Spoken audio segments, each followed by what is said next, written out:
대학 입시. 정말 전쟁이라는 말이 딱 맞죠. 그래서 오늘은요, 10년 넘게 이 전쟁터 한복판에서 수많은 학생과 학부모들을 지켜본 한 베테랑 컨설턴트의 아주 냉철한 조언을 한번 제대로 파헤쳐보려고 합니다. 아마 들으시면 마음이 좀 아플 수도 있는데, 그래도 꼭 필요한 이야기들만 모아봤습니다. 와, 시작부터 정말 강렬하지 않나요? 이 한 문장이 이분의 스타일을 그냥 전부 다 보여주는 것 같아요.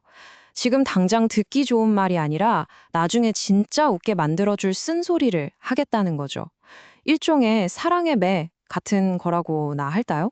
자, 그럼 도대체 어떤 조언이길래 이렇게까지 말하는 건지 한번 제대로 들어보죠. 자, 10년 넘게 입시 전쟁의 최전선에서 대체 이 컨설턴트는 무엇을 봤을까요? 그의 이야기는 왜 이렇게 날이 서 있을 수밖에 없는지 그 생생한 통찰 속으로 같이 한번 들어가 보겠습니다. 이 분은요, 자신과 학부모의 관계를 공생관계라고 표현해요.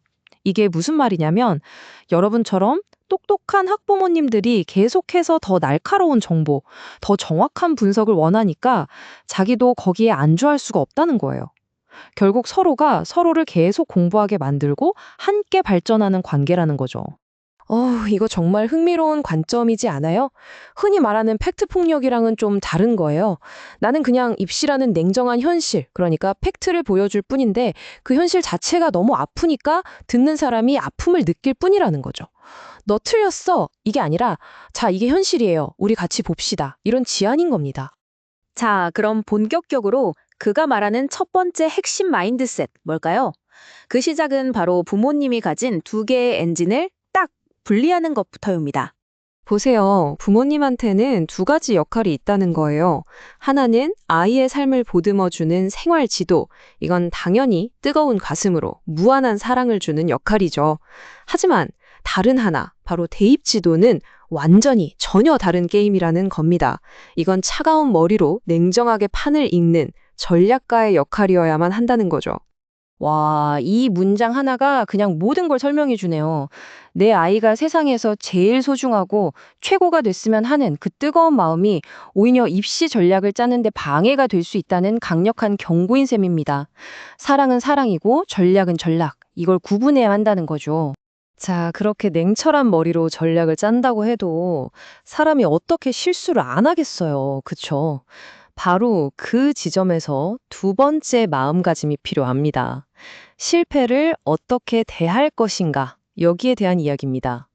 여러분도 아시다시피 이제는 시험 한번 잘 봐서 대학 가는 시대가 아니잖아요. 보시는 것처럼 지금의 입시는 중학교 때부터 시작되는 수많은 선택들이 차곡차곡 쌓여서 만들어지는 아주 긴 마라톤이에요. 여기서 중요한 건 이 긴 과정에서 몇 번의 잘못된 선택은 나올 수밖에 없다는 걸 인정하는 겁니다. 자, 여기서 가장 중요한 질문이 나옵니다. 우리 아이의 선택이 혹은 부모인 내 조언이 잘못되었다는 걸 깨달았을 때, 바로 그 순간 우리는 어떻게 반응해야 할까요? 이 컨설턴트가 말하는 최악의 시나리오가 바로 이 부정의 순환에 빠지는 거래요. 실수를 일단 덮고 슬쩍 학교나 학원 탓을 하고 결국엔 아니야, 이게 틀린 게 아닐 거야 하면서 현실을 외면하는 거죠. 이 악순환에 빠지는 순간 사실상 게임은 끝난 거나 다름없습니다. 이 파괴적인 순환에서 빠져나올 유일한 방법, 그게 바로 피드백입니다. 아, 이 선택 틀렸네를 빠르게 인정하고, 근데 왜 틀렸지?를 분석해서 오케이, 다음엔 이렇게 해야겠다고 교훈을 얻는 거죠. 실수는 해도 괜찮아요. 하지만 그 실수에서 아무것도 배우지 못하는 것, 그게 진짜 실패입니다. 이건 마치 실력 없는 주식 전문가한테 돈을 맡긴 거랑 똑같다고 비유하더라고요. 계속 손실이 나고 있는데도 아니야, 이건 곧 오를 거야 하면서 버티는 것과 같다는 거죠. 처음에 잘못된 판단보다 그걸 바꾸지 않으려는 그 고집과 미련이 훨씬 더 치명적인 결과를 가져온다는 겁니다. 실수를 인정하고 그걸 바로 잡으려면 결국 행동을 해야 되잖아요. 그런데 많은 분들이 바로 이 지점에서 무너집니다. 아휴, 어쩔 수 없지 뭐. 이 생각 때문이죠. 이게 바로 그가 경고하는 세 번째 함정입니다. 진짜 뼈를 때리는 말이죠. 지금은 어쩔 수 없으니까 그냥 넘어가자라고 말하는 순간, 그 문제는 미래에도 해결되지 않은 채 그대로 있을 거라고 스스로 인정하는 꼴이라는 거예요. 어쩔 수 없다는 말은 사실상 나는 포기하겠다는 선언이나 마찬가지입니다. 어떠세요? 너무 익숙한 말들 아닌가요? 특히 저 스마트폰 문제. 정말 골치 아프죠. 하지만 컨설턴트는 이렇게 묻습니다. 어쩔 수 없다고 말하기 전에 정말 해결하기 위해서 모든 방법을 다 써봤냐고요. 그걸 해내는 게 부모의 역할이라는 겁니다.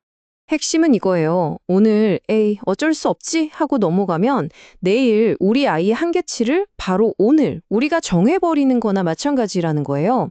지금 행동하지 않는 건 문제가 있는 미래를 그냥 스스로 선택하고 확정짓는 겁니다. 자, 이렇게 세 가지 마음가짐을 살펴봤습니다.